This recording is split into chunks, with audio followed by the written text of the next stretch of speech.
Hi, I'm Cecilia Manella. Thanks for tuning in. I come on here every single Thursday to share some of my ideas to help you improve your mental health wellness.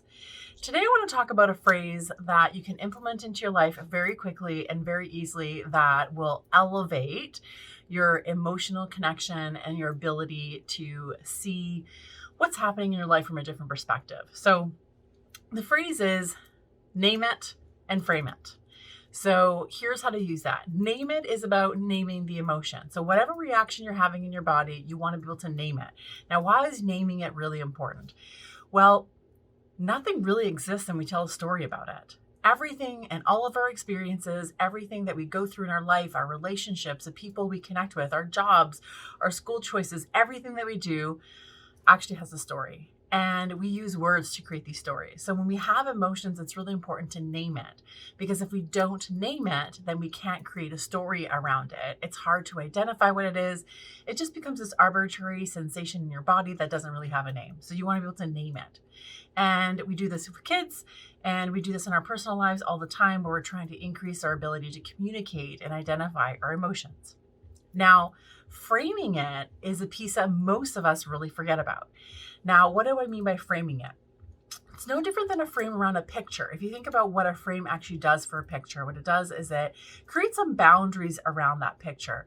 It frames it in the sense that it holds it. You're able to look at it and see it for what it is, and then you're able to appreciate it. The thing about emotions is that we don't typically frame it.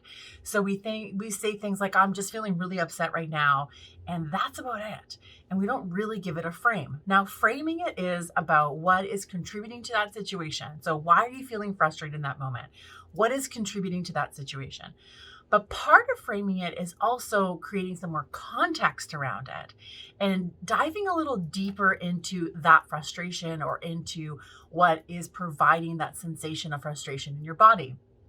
So if you're feeling frustrated because some person was rude to you, let's say you're out with the grocery store, someone's rude to you, you're feeling really frustrated. That's part of the framing it. But the deeper piece of the framing it is maybe that you feel and have the sensation of people are being rude to you all the time, or it reminds you of how you were bullied as a child, or it makes you feel abandoned or rejected or not part of something. That's really important.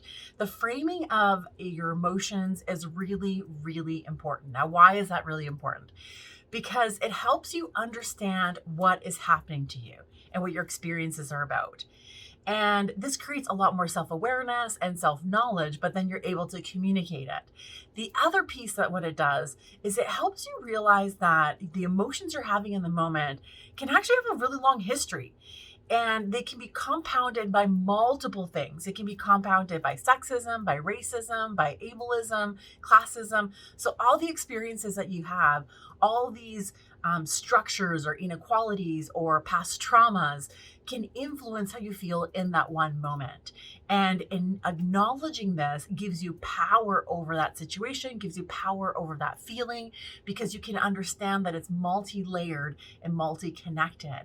And so the framing of something is really, really important to create self-awareness, but also diving deeper into your thoughts and your processes. So the next time something happens and a similar feeling shows up and you have a similar frame, then you have the power to go through it really quickly and understand what's contributing to that emotion.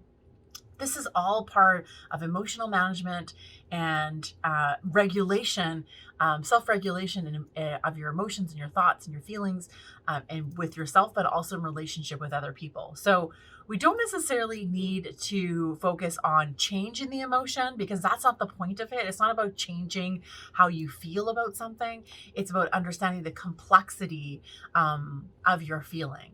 Humans are really complex beings, and we love to simplify things and think that it's like really straightforward. But in truth, if you just kind of peel off the one layer, you're going to find a whole bunch of stuff below it. So practice naming and framing it, and maybe journal about it, and use it. A really great journal prompt is, what is the emotion? How can I frame it? What is the frame that is around this picture, around this emotion? And see if it helps you dive a little deeper and increase some self-awareness. I'll see you next week.